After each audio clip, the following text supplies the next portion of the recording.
Hi, good evening, and welcome to the Duxbury Beach Future Planning webinar. My name is Brenda McGlathry, and I'm the Assistant Director at the Duxbury Beach Reservation. For those of you who don't know, the reservation is the nonprofit organization which owns and maintains Duxbury Beach. Our mission for over 100 years has been the protection and preservation of this amazing natural resource. Today, in the face of climate change impacts like sea level rise and increasing storms, our goal is to proactively strengthen the barrier beach and increase its resiliency. During this webinar, we'll take you through an update on the ongoing planning and permitting work on Duxbury Beach. This project is largely funded by the Massachusetts Coastal Zone Management Coastal Resiliency Grant. Tonight's presenter is Elise Leduc. Elise is a coastal scientist with the Woods Hole Group, where she has worked for the past 9 years. Her work is focused on coastal environmental management, climate change and sea level rise planning, wetland delineation and restoration, and geospatial analyses. She has managed multiple climate change vulnerability assessments and resiliency planning projects for Massachusetts coastal municipalities, and she is currently the Woods Hole Group Project Manager, assisting DBR with our CZM Coastal Resiliency Grant. During the presentation, you're welcome to type in questions via the Q&A function. We'll leave some time for questions at the end of the presentation, which Elise and members of DBR will answer aloud. And with that, I'll turn it over to Elise to take us through her presentation.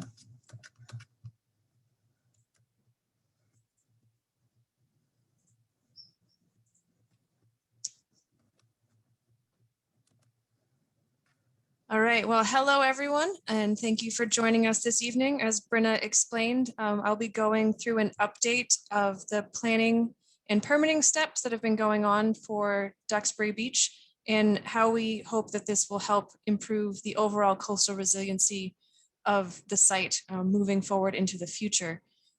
As Brenna said, this is a partnership through the grant funding with the Massachusetts Office of Coastal Zone Management, and I will be talking about a number of those grants that Duxbury Beach Reservation has received over the past years. So just to give you an overview of what we'll be covering tonight, I do want to just start back at the beginning and make sure we're all on the same page and go over the main project goals with what we're trying to accomplish here. Spend a little bit of time talking about background and existing conditions, but I don't want to dwell on this too much as we have covered this in previous presentations, but just enough to give anyone who's new enough of a background to understand where we're coming from. And then give an overview of the main project components that we are trying to get permits for, and will hopefully construct in the near future. This is sort of a multi-component resilience building exercise that Duxbury Beach Reservation is attempting to undertake. And then I'll end with an overall timeline and the process of where we've come from, what steps we're taking now and in the immediate future, and where we see this going in the longer term future, as well as covering how those two coastal resilience grants fit into this overall process. So, sorry.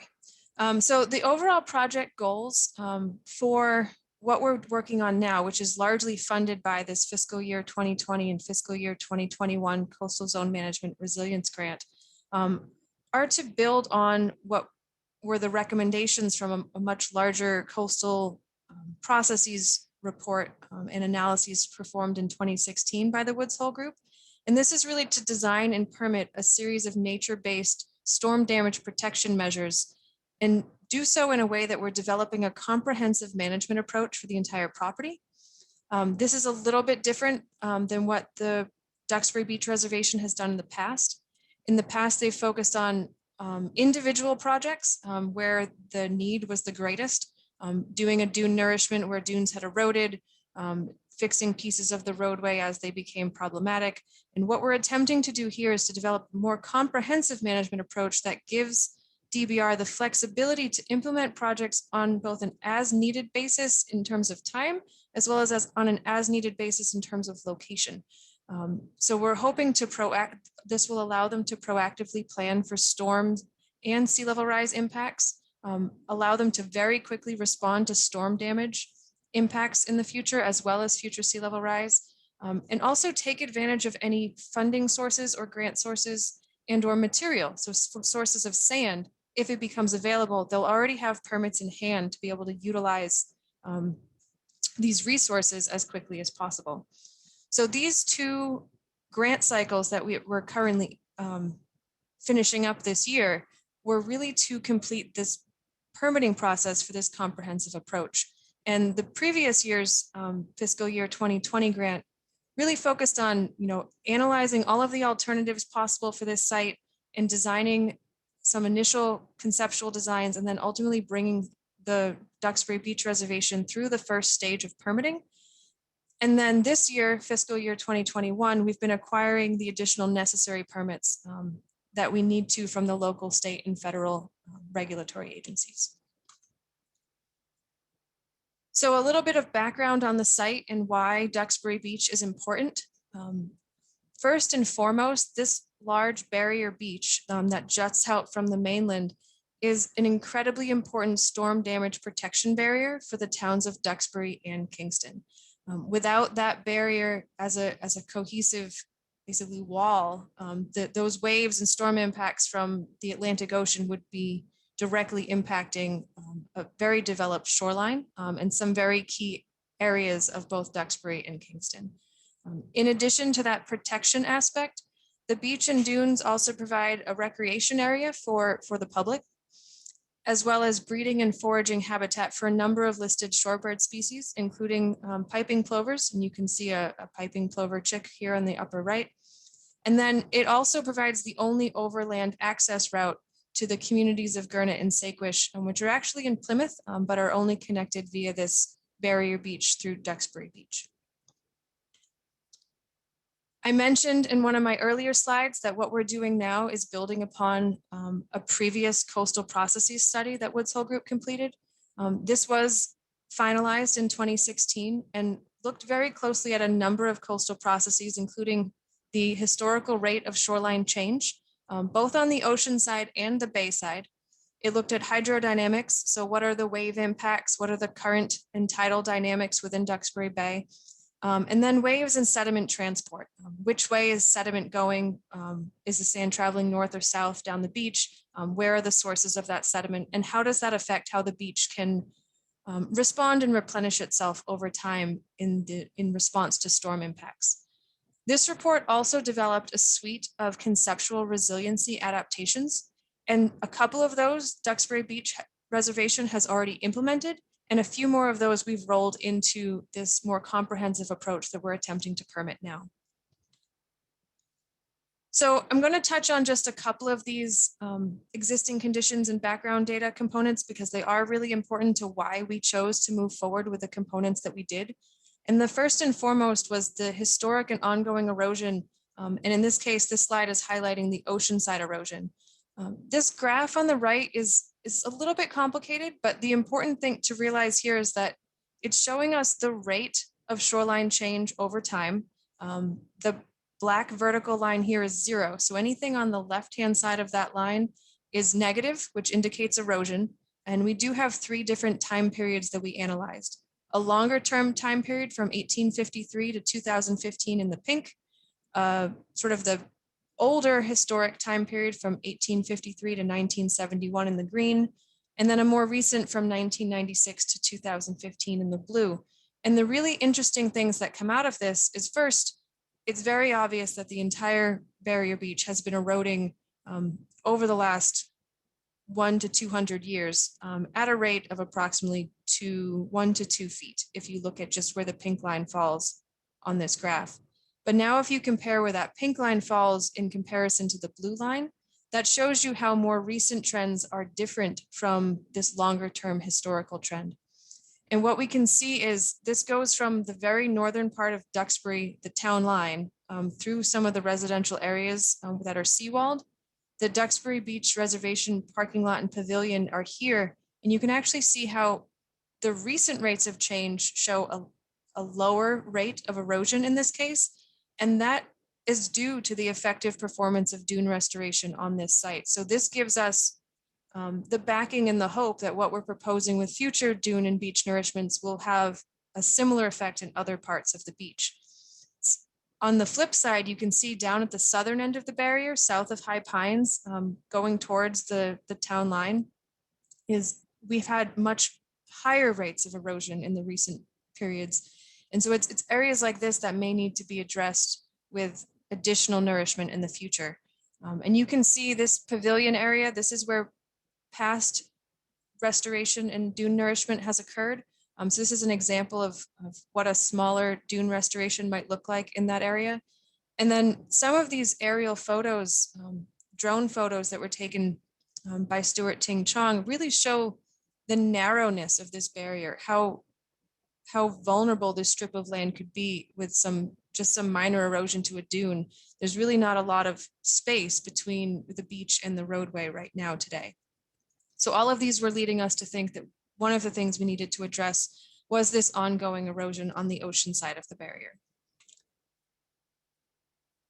At the same time, the barrier is also eroding along the bay side.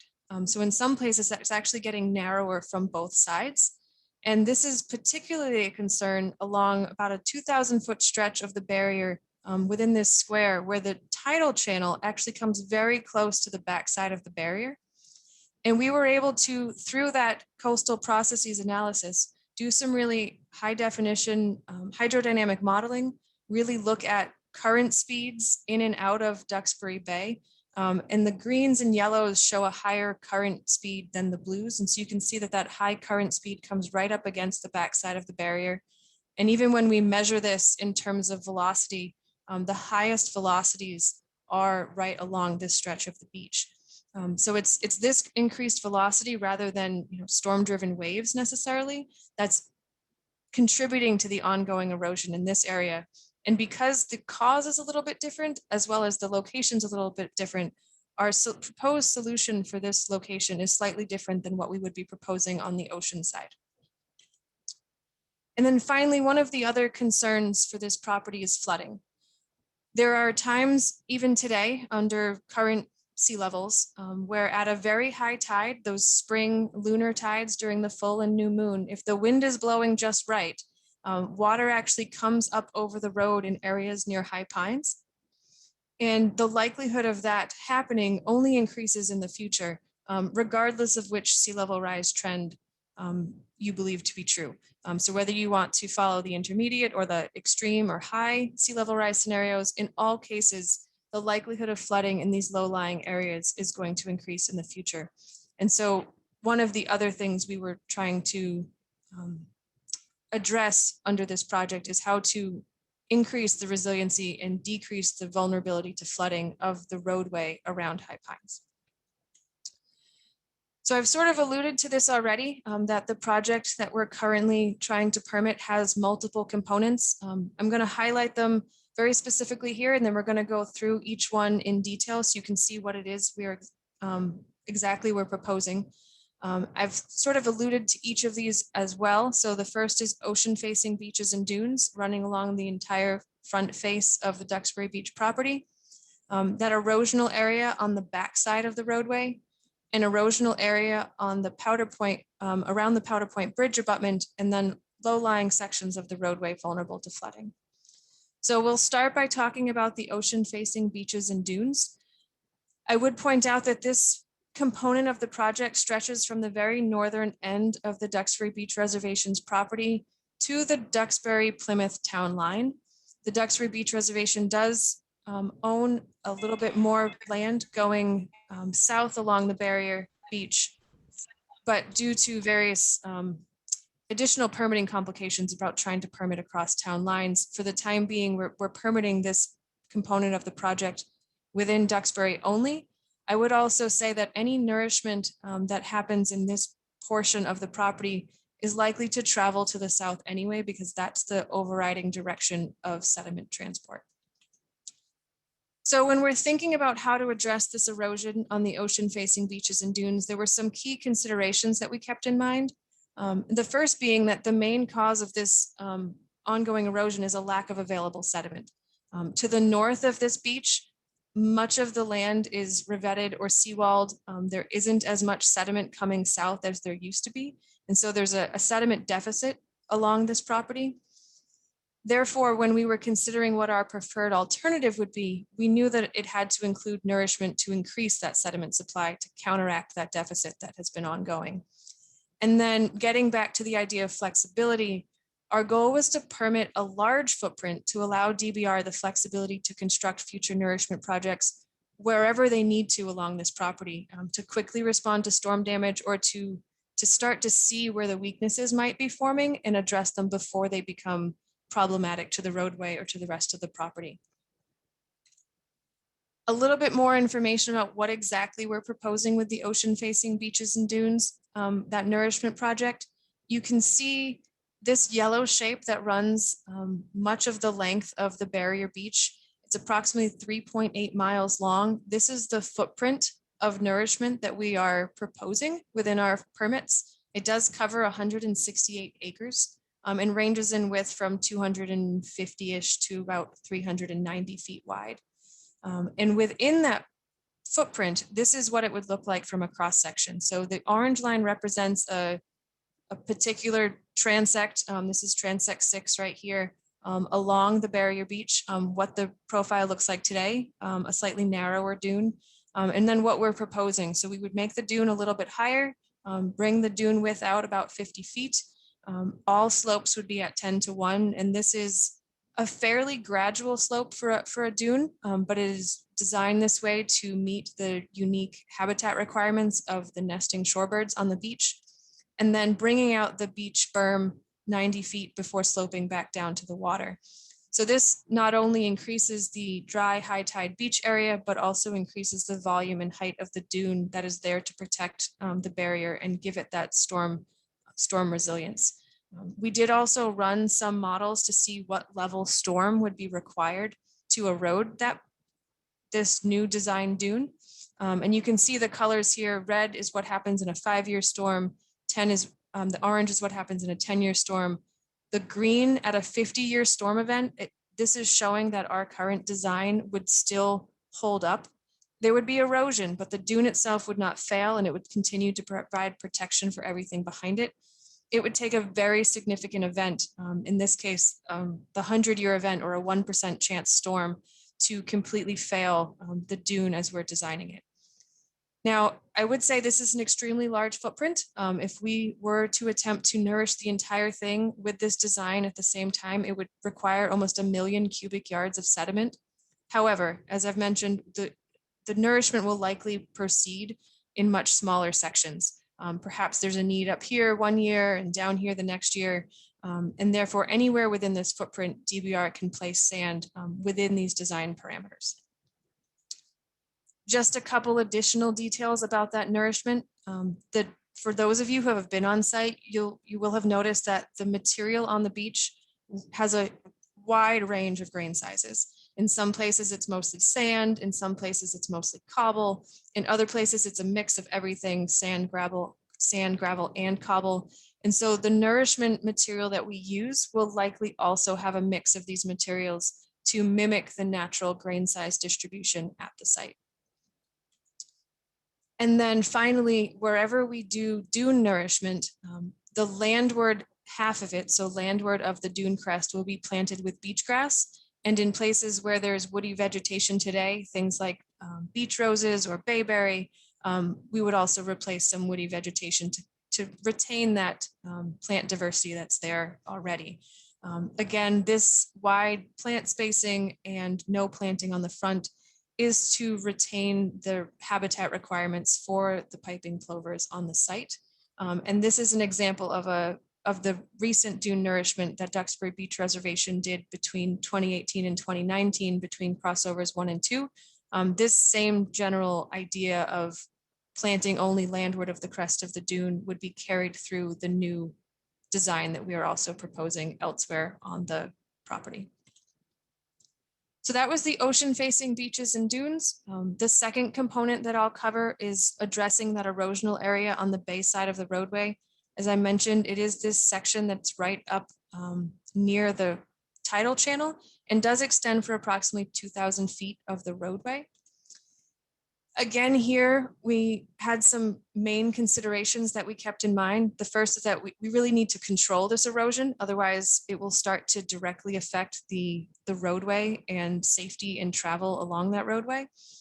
And as I've mentioned, it's really those high current velocities that are affecting this area. And because of that, any fine grained material that we would try to use, something like sand, would likely erode very rapidly. And as you can see, the existing conditions at the site are very cobbly. It's a very rocky section of the beach.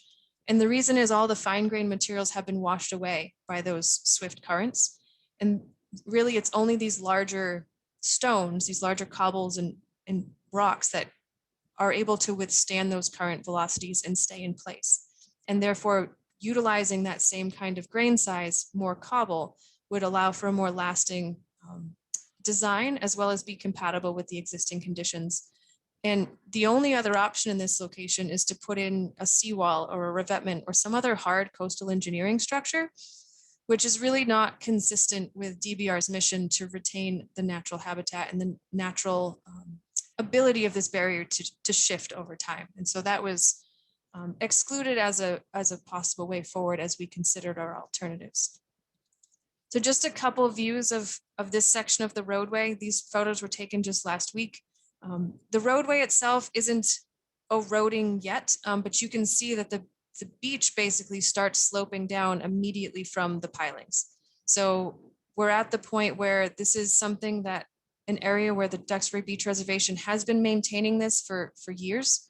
I think they've put down additional cobble in this area about maybe 3 times, about a 5-year interval. And we're about at that 5-year interval where this is going to need to be done again.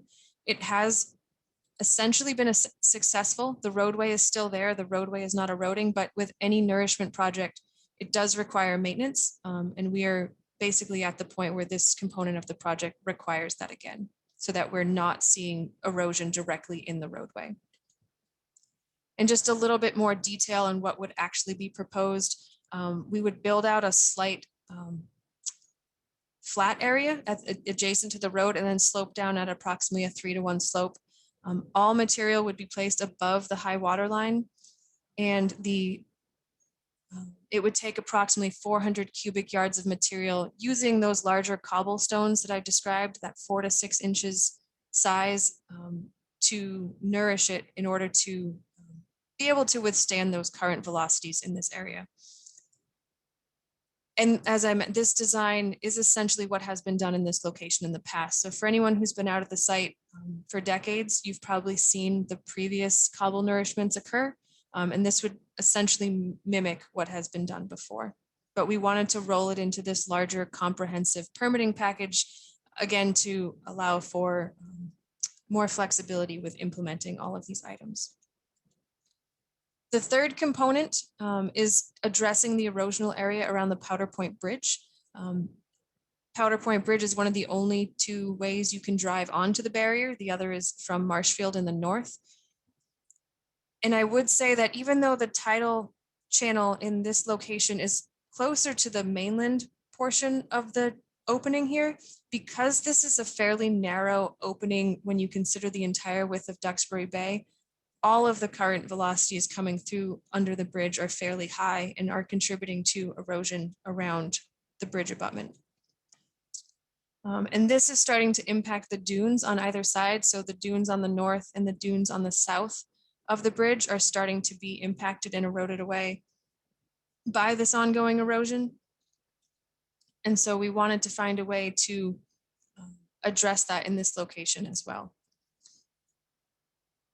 Similar to the section farther south on the bay side of the beach, because this is already a fairly rocky site, and because we are dealing with those higher current velocities, using a cobble berm nourishment would not only be compatible with the existing material, but again, would be more resistant to erosion from those currents. And in this case, it would take approximately 370 cubic yards of cobble to meet the design that we've proposed here. In addition to that cobble, you can see the existing conditions, the before in this upper photo, and then perhaps what it would look like as a photo rendering on the photo below. And right up against the back of the abutment, we're proposing a set of larger stones. Those are not meant to be a revetment. They wouldn't be engineered to be a revetment. They would be more loosely placed, but what their purpose is to keep the cobble from grinding against the wooden abutment of the bridge and adversely affect the structural integrity of the bridge itself. And so it's protection for the bridge because it's already a hard vertical structure. It's not impacting anything's ability to move at that point because the bridge is already not moving. And then in addition, along the same lines, we're also proposing fenders around the first row of wooden pilings, which will be within this nourishment footprint because the cobble again can grind up against the wooden pilings and start to damage them. And that's already starting to occur in some places. And so this would also address an existing problem.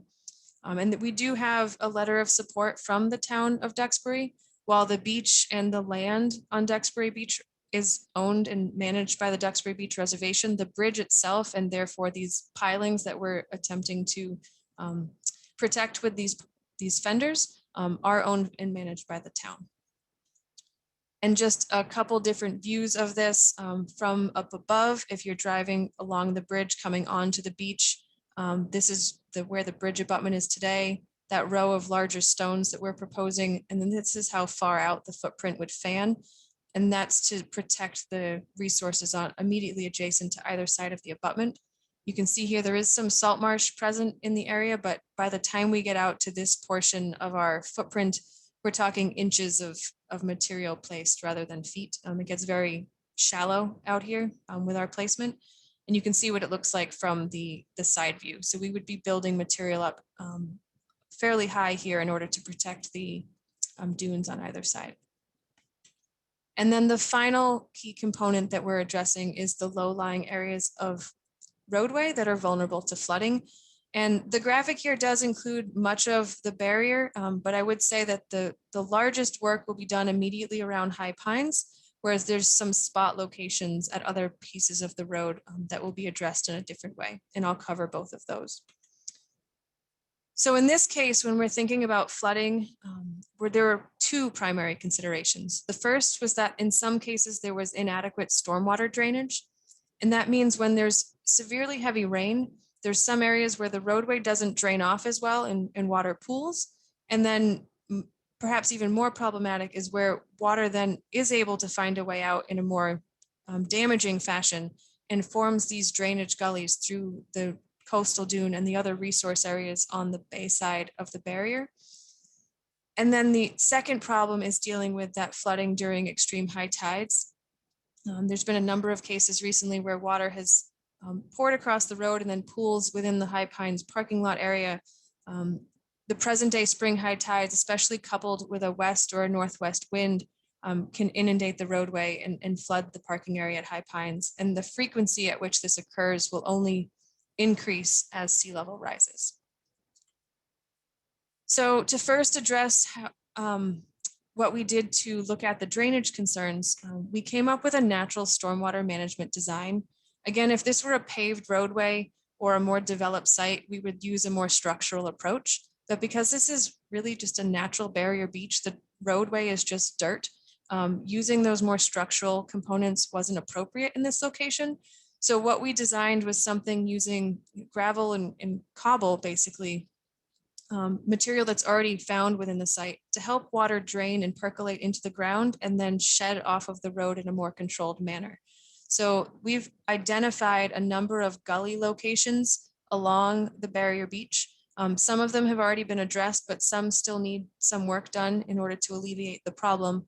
And in each location, we would dig out basically an 8x8 square of the roadway and fill it with crushed stone. And that's going to help water drain into this one point and slow it down from flowing too fast, and then also feed into a stone waterway drainage channel that we would create kind of in the place of the existing gully, but in a more controlled manner. So it's not meandering back and forth and continuing to erode the dune on either side of it. It would be, it would slow down the water and control the flow to this single point. Therefore, shedding water from the road and improving travel, reducing the impact to the adjacent dunes, and then preserving the beach's natural ability to move, because we've really just put more sediment in the roadway. We haven't included any structures. And then the second component of the flood vulnerability is this section around High Pines that's currently vulnerable to high tide flooding. And what we're proposing to do is elevate an approximately 1,375-foot stretch of roadway to an elevation of 9 feet. And that would tie into sections of the road to the north and to the south that are already at 9 feet. But parts of this roadway go down to almost 6 feet in elevation as you come around the corner. So they're much lower. And our goal is to bring everything up to this higher elevation. This allows the roadway to be approximately 2 feet higher than the high tide line is today, giving it a little bit more time before high tides start to impact it again. And what we're proposing is rather than armoring the front side of it, so this would be the high pine side and this is the marsh or the bay side, we would plant the slope on the bay side with natural vegetation, essentially creating a living shoreline. And you can see from the figure on the top here that the proposed elevation section runs from approximately where the large pull-off is right at the corner, around the main bend of high pines, and then almost to where there's a small pull-off over here as well. So those are the main components that we're proposing. And now I'm going to take just a moment to give you a sense of the overall timeline of the work that's been done, what we're doing now, and where we're going. These are probably the two most confusing slides I have to share with you. So I'll walk you through it piece by piece. But I think it is important to highlight just how much work the Duxbury Beach Reservation is doing and how persistent they have been with their grant seeking and resiliency projects to really keep this beach functional and intact. So going back, certainly the work that Duxbury Beach has done goes back way farther than 2015, but for the sake of this presentation, we'll start here because this is about where I started talking about components that have been done. In 2015, they did receive one of those CZM coastal resiliency grants to complete that initial coastal processes study that I highlighted. That was the one that looked at the erosion rates, the hydrodynamic model that looked at the current velocities, and really set DBR up for doing the rest of this work, particularly through their recommendations for adaptation actions. And one of those actions was a dune restoration between the first and second crossover. And so in 2018, Duxbury Beach Reservation did implement that. That project has been completed, but they didn't stop there. So they continued to seek additional grant funding. In 2019, they were awarded another CZM resiliency grant, as well as an additional NACA grant, along with the Mystic River Watershed Association. And that CZM grant was largely to fund the permitting process. And we're hoping that the NACA grant can help us fund some of the construction. And I'll get back to that in a moment. Through the initial fiscal year 20 CZM grant for permitting, we did submit and complete the expanded environmental notification form to MEPA, but that was about as far as we made it that first year due to the initial design and alternatives analysis and everything else that had to happen first. But Duxbury Beach Reservation again applied for CZM grant funding and received it, which is allowing us to move forward with the entire additional suite of environmental permits, which is approximately where we are now. So we have submitted and completed our environmental impact report and our notice of intent applications to the local conservation commission, but we still have a suite of permits left to go. We are also at the point of the year where the grant application is opening up again for the next round for next year. And so I believe Duxbury Beach Reservation will likely be applying for the next round of that grant funding as well. But all of this overlaps with the grant timeline from that NACA grant. So we're hoping if we get all of our permits in place by the end of this year, that some of the initial beach and dune nourishment work that we're currently permitting can be constructed with the help of that NACA grant. And so it does fall within that grant timeline. And then ideally, the whole goal of this project is to, in the future, 2023 and beyond, allow Duxbury Beach Reservation the flexibility to implement projects as material and funding allows and as conditions on the beach require. So again, I promised you one more confusing slide. Here it is. But I do think it's important to get into the weeds for just a second, just to highlight how this is not a fast process. So for anyone who's thinking, why hasn't any of this been done yet? It's because all of these steps stand in the way between a really good idea and implementing it on the ground. And so the environmental permitting process has a number of different agencies that have to be communicated with and permits submitted to. And we're about halfway through this process. So we have completed the expanded environmental notification form and the environmental impact report with MEPA. We were issued the final MEPA certificate on March 1st of this year, which then allowed us to move forward with our notice of intent applications to the local Duxbury Conservation Commission. Even though I described this as a full comprehensive project, as those 4 components, after the MEPA process, we ended up splitting up our filings into 2 separate applications. So the nourishment components, which included the oceanside beach and dune nourishment, as well as the 2 cobble berms on the backside, the one along the roadway and the one by the Powder Point Bridge abutment, were submitted as one application to the Conservation Commission. And we actually had the hearing for that on March 23rd. The commission met with the application very favorably. We do not have our order of conditions yet, but they are in the process of drafting that up and we should have them soon. But we did separate out the roadway components because from here on out, all of the permit thresholds and what permit you need for each part of the project is different as we move forward through the state and federal permitting. And so we will be submitting the notice of intent application for the roadway components. That's those drainage, the stormwater drainage basins, as well as the roadway elevation. We're hoping to file on April 6th, which would hopefully get us on the agenda for the Conservation Commission hearing on April 27th. At the same time that we're doing that, we're also preparing our first state permit application. So this will be for the nourishment components only. We will not need a Chapter 91 permit for the roadway component, and that's part of why we started splitting it up here.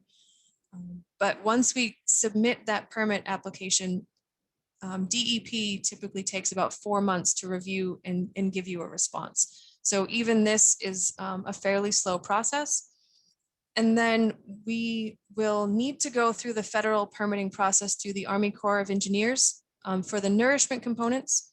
Our intent is to file this application before June, and their review process, depending on which avenue we take, there's the option to submit as a general or an individual permit. The process could take either 60 or 120 days.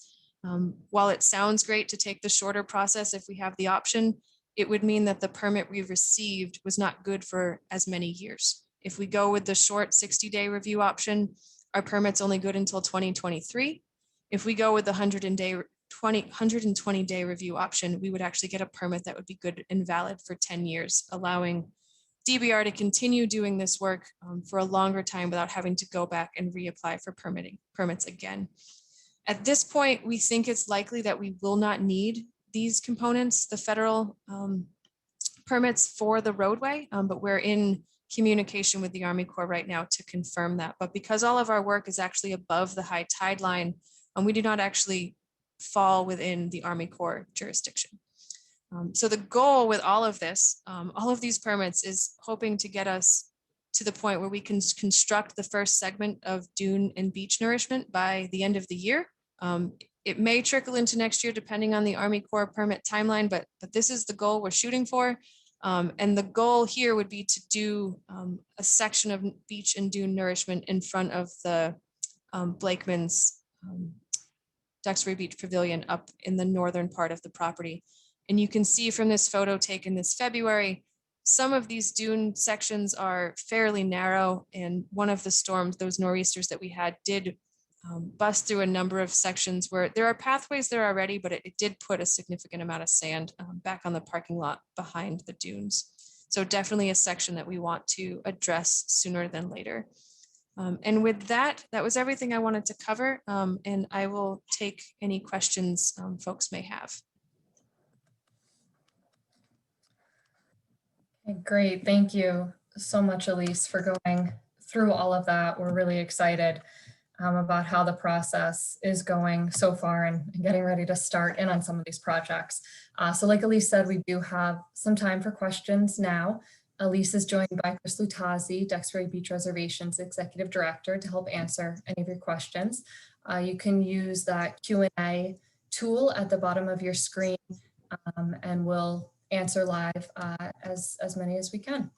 So feel free to type those in now.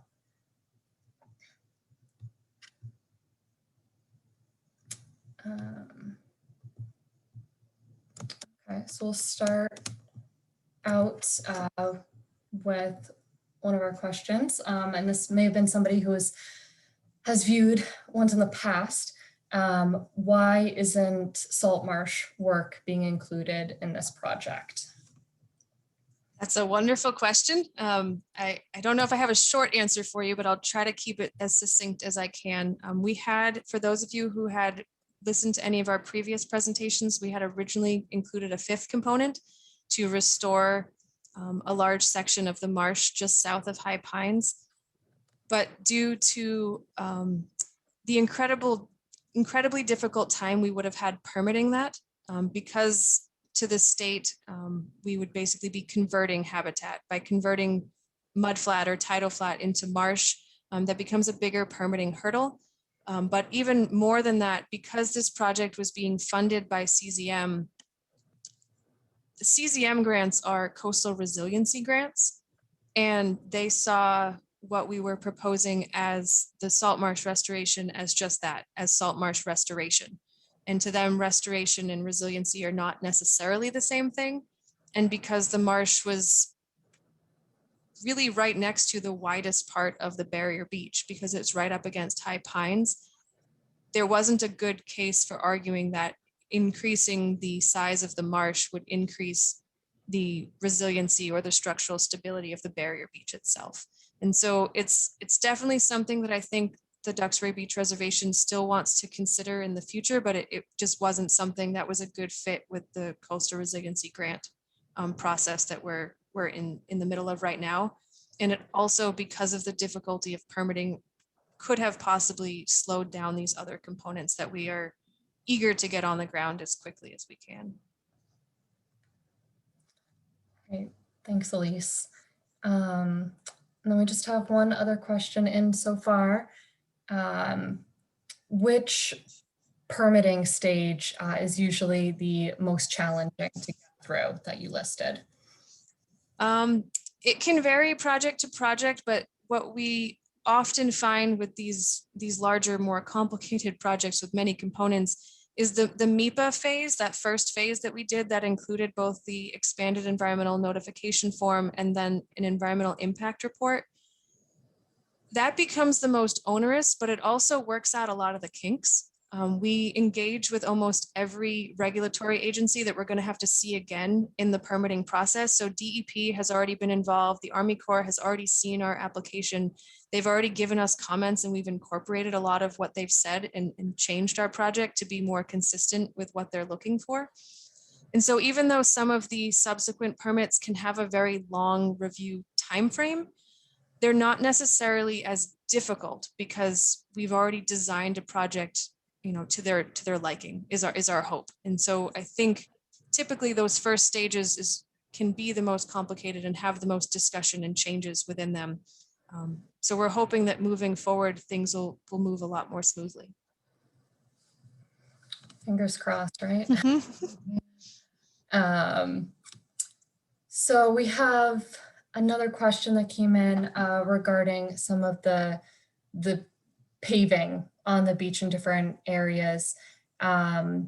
So the question is asking if that will lead to more erosion. So specifically near the Blakeman's parking lot, will that pavement the lot lead to further erosion of the beach? And is that something that should be undone? The pavement within, say, the Blakeman's parking lot doesn't have a bearing or an effect on the erosion of the ocean facing beaches and dunes, because they're behind what's eroding really. Where it will start to come into play is in the future, if the beach continues to do what it's done in the past, which is, basically try to roll back on itself. It could, you're basically stopping the beach from rolling. Barrier beaches generally want to, in a big storm, sand gets pushed up and over the dune and falls behind it. And where you have development, whether it's somebody's house, a road, or a parking lot, if it's something, a line you're trying to hold, you're basically asking the beach not to do that. And so it's not going to affect erosion, but it will affect the ability of the beach to migrate in the future. And Elise, if I could just add to this, because I know that was prior to both of our arrivals. When they did do the paving of that parking lot and the road, the first thing they did is they addressed the dune that's north of the building. So they wound up taking out, if you will, more than 20 feet, a whole row, if you will, of parking, and extended that dune before they even did the paving. So they reduced the parking lot size, knowing that the rolling, I mean, obviously it'll continue to roll until it hits the mainland.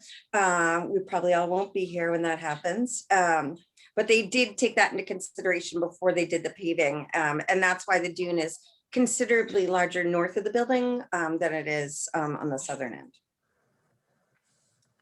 Great, thank you, Lisa and Chris. So we have another question. Are the 4 project components being permitted as one, or are they being permitted separately? Yeah, so that's a good question. I touched on that a little bit, but I know the permitting part of this discussion is a little complicated. So we started with all 4 of them with a single permit to the MEPA agency. And so within the environmental notification form and the environmental impact report, all 4 components were in a single permit. But starting with the notice of intent application to the Conservation Commission, which we are just in the mix of now, we have split them up into 2 applications. The nourishment components, including the ocean-facing beaches and dunes, as well as the 2 cobble berms, are one application, and then the roadway components, those drainage basins, as well as the roadway elevation, are a separate application, and that will remain the case for the remainder of the permitting. So for any additional state or federal permit that we need for either of those components, they will stay as 2 separate pieces. Thank you. So another question popped up. How effective will the proposed work be in terms of time? So would DBR have to expect to repeat this work given increasing rising sea levels? So I think each component has its own lifetime, and it's always a little bit difficult to predict the future. So for instance, with the ocean facing beaches and dunes, the design life of what gets put there depends on how many storms hit us in a given period of time. So everything is based on probabilities. And we can say that we're unlikely to get a storm of this magnitude more than this many times in this many years. But it's sort of like gambling. You can roll 10 times in a row if you're really lucky. So we could get really unlucky and get that really big storm 10 times in a row as well. It's currently, I don't have the specific number, but I think on the order of like a 10 to 15 year renourishment maintenance cycle on the beach and dune ocean facing side. As Duxbury Beach Reservation's already experienced, what we're proposing on that cobble berm on the bay side is about a 5-year maintenance cycle. I expect that the area around the Powder Point Bridge would be a little bit longer than the roadway cobble berm, just because it doesn't experience quite that same current velocity, so maybe on the order of 10 years. And then the hope is that the roadway elevation will serve its purpose until we get approximately 2 feet of sea level rise. So that could be 2050, it could be farther out than that, depending on how rapidly that sea level rise actually happens. So each component has its own time frame, design life, but again, it's all we can say is our best estimate based on current storm climate and probability of storm impacts, but that can always change. And all of these nature-based solutions do require maintenance and monitoring moving forward in perpetuity to keep them intact. Okay, thanks, Elise. So next question, can you tell us about the interface between DBR's work and the seawall activity at the north end of the reservation property? Does this have any bearing on the design of DBR resiliency measures? I'm not sure the seawall work. I'm not sure if they're referring to actual construction of seawalls or the large project that the towns of Marshfield and Duxbury are undertaking to nourish in front of the seawalls. I'm not sure if whoever made that question could give a little bit more information. Yeah. I think we can address both of them fairly quickly though, right? Okay. With the current work that recently happened with the seawall was to plug the holes, if you will, where the seawall had lost large sections during the March 2018 storms. The interface between the two properties is that you have a hard structure and then you have immediately adjacent to it our property, which is more of a coastal resiliency measure. So what you have is you look at these areas as a regional system, as Elise usually speaks about, but with all of our topics a little bit tonight about the sediment movement. So normally you would expect sediment to continue transporting down in this area from north to south. But as there's a lack of sediment north of our property, that's why we're speaking about putting in these large renourishment projects. The second part of the project that's been discussed in the news recently is nourishment that is going to be required for the town in Marshfield to put in. And that would benefit the reservation in the long term, as that sediment would be in the system. And as the currents move south, it would benefit Duxbury Beach. We don't know how long it would take to get there, but eventually it would. I'm sure at least you could talk for an hour on just that topic alone, but that's kind of the quickie. I think you addressed that really well. Okay, next question. Hopefully this is a easy one for you, Elise.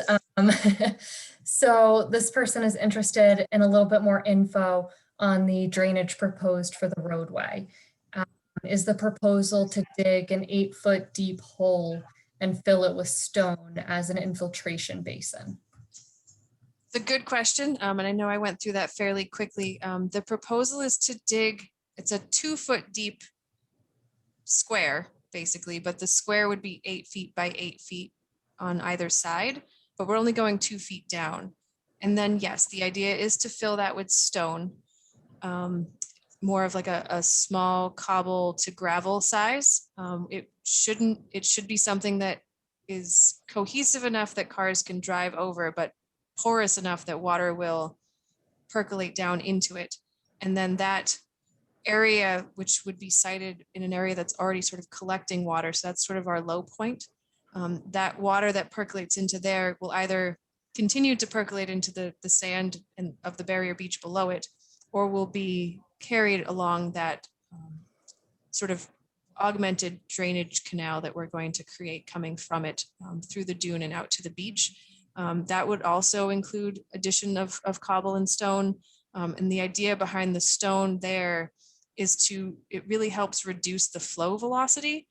So it's not eroding and carrying as much of the adjacent fine materials with it. And by the time it hits the beach, it's less of a jet stream coming out of those locations and more of a slow flowing of water. So it's not causing as much damage.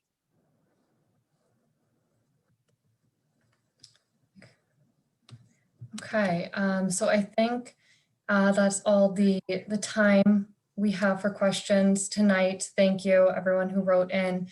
Those were some really good questions, and thank you, Elise and Chris, for going through those. If you didn't get your question answered or you think of other questions, feel free to reach out to us at info@duxburybeach.com. We'll also be posting a recording of this presentation online on our website in the next few days. If you want to share it with friends or family or take another listen. And then just one last reminder, desserts for Duxbury pre-orders close at midnight tonight. This is an online fundraiser that will benefit educational programming by DBR and the Duxbury Education Foundation. And that information can be found at duxburybeach.com/events. So thank you again, Elise, and all the work by Woods Hole Group. And thank you to all of you for joining tonight's webinar and learning a bit more about the work that DBR has planned. Have a great night.